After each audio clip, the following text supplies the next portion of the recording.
no one wants to win, one, on a technicality or getting in the other player's head, and also no one wants to win and have the community devalidate your play for a whole entire week because of 30 seconds, literally. But at the end of the day, we have to play by the rules, and we have to treat every player and every situation and every hole within the rules. And as of now, in the PDGA rulebook, which is the rulebook we play by, there's no final hole, lots of pressure clause.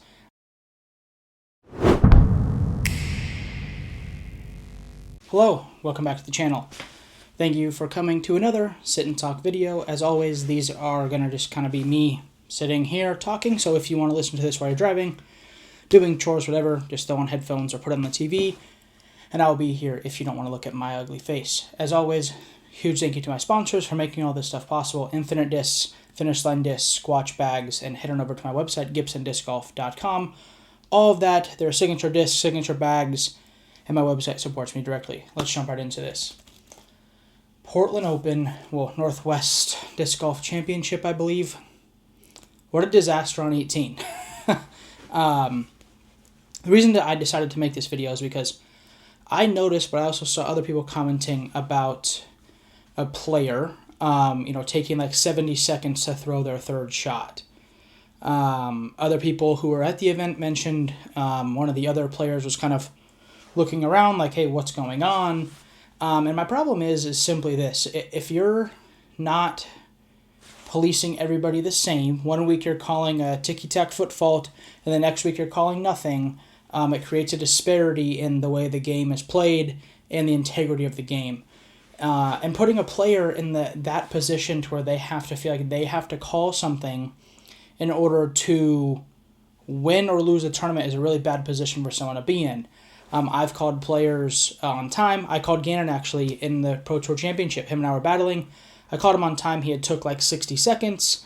And every single comment was, he's just a kid. He's this. He's that. Why would you call him? And at the end of the day, the rules are the rules. If you have a shot clock violation, the referee, the shot clock just goes off. The referee doesn't have to go, oh, I really like this guy with the ball. Let's give him an extra couple seconds. And I get tournaments on the line. Again, this is coming from someone who has actually won that exact event. So I understand the pressure and the things that go into it. But if you're abusing the rule to 100 and something % beyond what it is, I'm not going to use the word cheating because that's rude, but there has to be someone other than the player there to call it, especially when we've already set the precedent this year that people or officials are going to be calling things that the group doesn't see. So when it comes to time, we have to call the rules. Whether you're the player, I understand why the players didn't call it on that component of the round.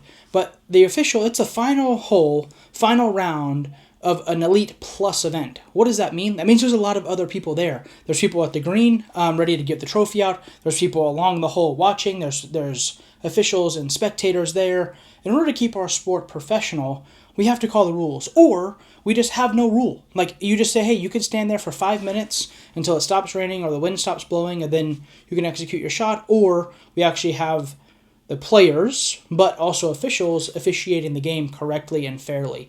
In my opinion, I love AB, and he might watch this and be upset at me saying this. He gave the event away. His drive was straight into the ground. His approach shot was into the tree. His next approach shot, barely was in bounds. And then he threw it to 18 feet left and got unlucky and chained out. But, he could have outright just won the event, and he also knows that right there, to where however long another player took or didn't take wouldn't have mattered. But besides the point of that, it didn't work out that way. AB did struggle on 18, and Gannon did play extraordinary. He threw it in the middle of the fairway. His second shot was a little wanky in terms of a grip lock, but got up and down, and, AB bogeyed, Gannon birdied, two-stroke swing, there it is. But again, to see someone blatantly break the rules in that situation I don't know if Gannon had gotten a time warning or violation prior to that, so not to say it would have even been a stroke.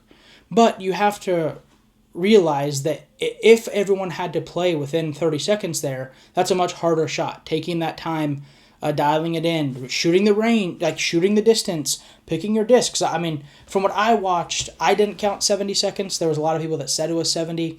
I did see, Philo commentating on it in kind of a broken down clip where he said, "Oh, last second disc change, definitely going, breaking the 30 seconds here."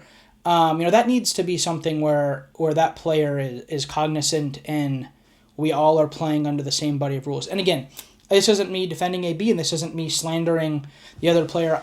I'm a huge fan of both people. That was exciting to watch. It was exciting to follow along all day with the scores. And Gannon's charge down the back nine was absolutely incredible. But I think if we're playing a professional game and if we're going to want our game to grow and be seen as more professional, that following the rules, not sometimes, not when it's convenient, following the rules all the time is what we need to strive for, because other people see our game, other people are interested in our game. Explaining our rules is tough because, again, as you saw, the same group at the Champions Cup, Kristen barely knocks her disc, then the same exact group on whatever the next hole or 2 holes later is stomping on the top of their disc, and it's not being called. So we have to have something to where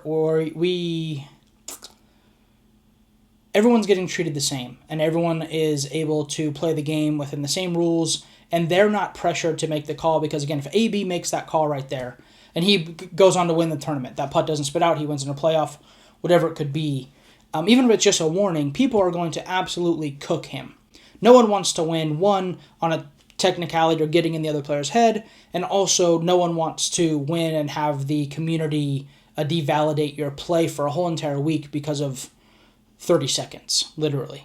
But at the end of the day, we have to play by the rules, and we have to treat every player and every situation and every hole within the rules. And as of now, in the PDGA rulebook, which is the rulebook we play by, there's no final hole, lots of pressure clause. And again, this isn't me being hateful or whatever. It's just me as a fan watching disc golf more so now than being out there every week. I want to see the players play by the rules. In golf, they touch one grain of sand on their own reach back, their own pullback of the backswing, and they say, "Oh, I touched the sand," and they give themselves penalties. Sahith Theegala did it in the FedEx Cup, ended up costing him like a couple $1 million, but he called the penalty on himself. In disc golf, obviously, no one's going to do that, but also the players and the officials have a tough time calling people. So overall, I think for the professionalism of our sport and for the sake of us wanting to grow and become more professional, become a better game, we need to embody the rules and play by the rules, and holy cow, what a finish. So overall, thank you guys so much for tuning in. I'm Drew Gibson, and I will see you in the next one.